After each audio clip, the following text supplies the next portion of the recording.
Francis was training there, Francis Ngannou. Yeah, Francis has been training there with it for a couple years with us. Wow. He really wanted to shore up his wrestling ability and kind of get a shot, another shot at Stipe after kind of getting smothered and out wrestled in that first match. So he had the work ethic and the wherewithal to put himself out there and really kind of diligently attack, learning some wrestling skills to go with that amazing striking power that he possesses. And he did that under the tutelage of Eric and Dennis and all the guys at the gym. Wow. Wow. I will definitely stop by. This is a great gym. Wow. This is awesome. And then you talk about in the beginning, you have GI Foundation, helping veterans in need. So I just wanted to show it here if you want to expand a little bit about it. Yeah, like I said, I served in the United States Army from 1982 to 1988. There wasn't anything going on at that time. It was literally the peak of the Cold War. Obviously, since 9/11 and the attack on the U.S., we started a war on terror, and a lot of soldiers have been putting themselves in harm's way fighting that war and coming back injured and wounded in transition, getting processed out of their service or prospective services. And it's a rough place to be. Yeah.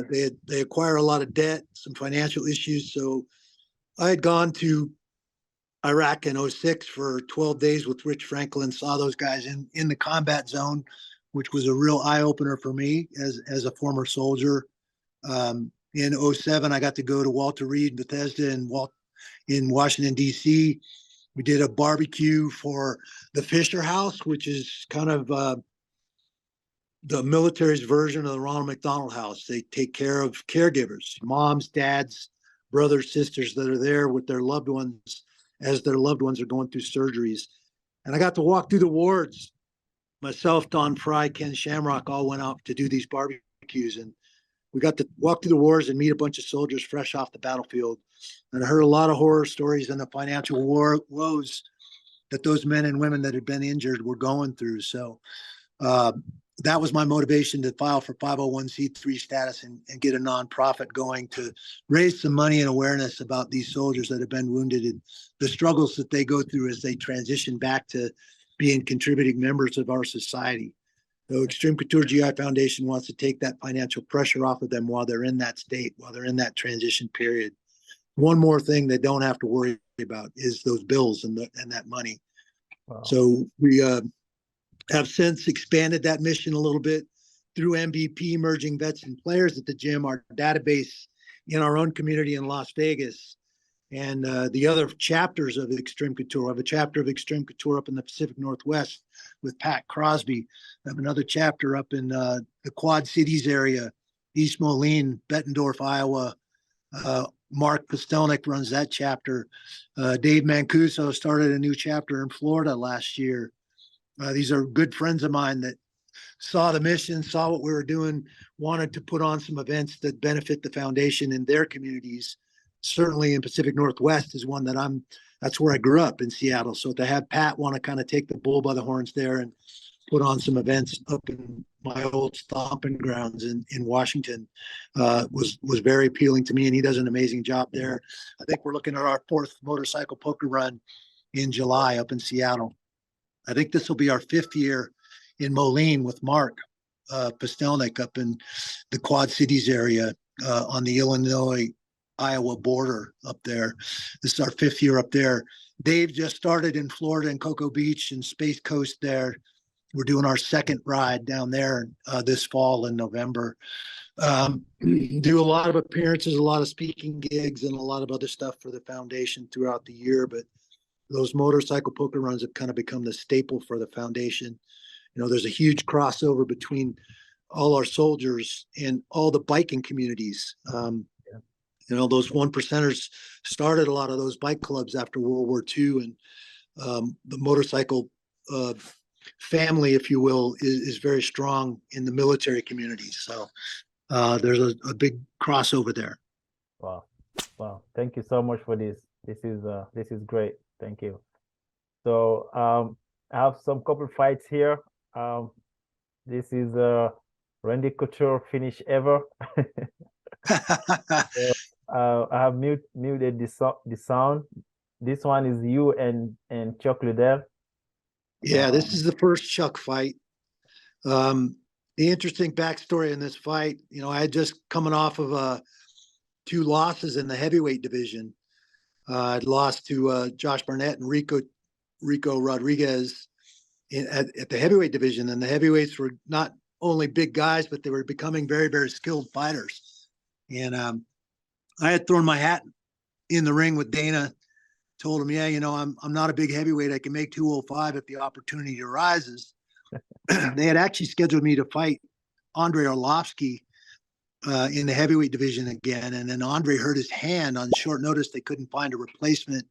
So they asked me if I'd move down to 205 and fight Chuck for the interim title. Oh. Chuck wanted his shot at the title at light heavyweight, and Tito was the champ at that time. And Tito said that him and Chuck were friends, that they had some agreement they would never fight each other. Chuck said that wasn't true, so there was a bit of a rhubarb there. Certainly nothing to do with me, but when they asked me if I'd fight Chuck, I said, yeah, that I'll definitely fight Chuck for the interim title. So that fight happened, and I think they expected Chuck to win and to kind of put Chuck over at light heavyweight, put more pressure on Tito that he would have to fight Chuck if he was the interim champ. The fight didn't go the way the UFC wanted it to go. I ended up beating Chuck in that fight, and then they asked me if I'd fight Tito and unify the titles. And Tito, of course, had no qualms about fighting me. So that was my very next fight, was to unify the interim championship and the championship with Tito, and I fought Tito. And that was a fun fight, and I knew it was always going to be a bigger challenge for me fighting another wrestler. Kevin Randleman, Chuck Liddell, Tito Ortiz were pretty skilled wrestlers and used their wrestling, especially defensively, to keep themselves where they wanted to be. So I knew the fight with Tito would be a good fight and a good challenge, and a chance for me to get back in and be the unify the championship. Wow. So it was a fun one. This one is you and Gonzaga. Yeah, Gonzaga brought me back up to heavyweight. I fought at light heavyweight for several years. Ended up back in the championship title at heavyweight after fighting Tim Sylvia. And they asked me if, actually informed me that I'd be fighting the winner of Gonzaga Krokop. And that fight happened over in Manchester, England. I was actually commentating for the UFC at that time and commentated that fight, knowing that I was going to have the winner of Gonzaga Krokop. Obviously, Gonzaga kicked Krokop in the head and knocked him out in that fight. I don't think, again, a lot of people thought I was going to beat Gonzaga. I was 43, 44 years old, wow. Going against a much younger athlete. And that was another big win for me in the heavyweight division. This one's actually Mark Coleman. I think it's the first time that two guys in the Hall of Fame had fought each other. Wow.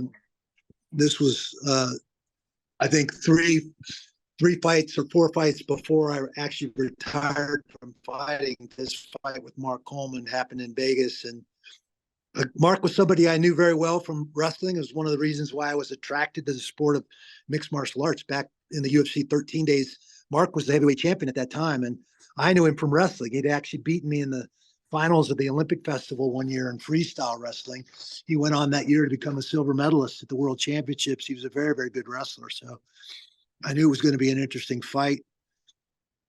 Wow. This looks like the second Pedro Hizo fight. Yeah.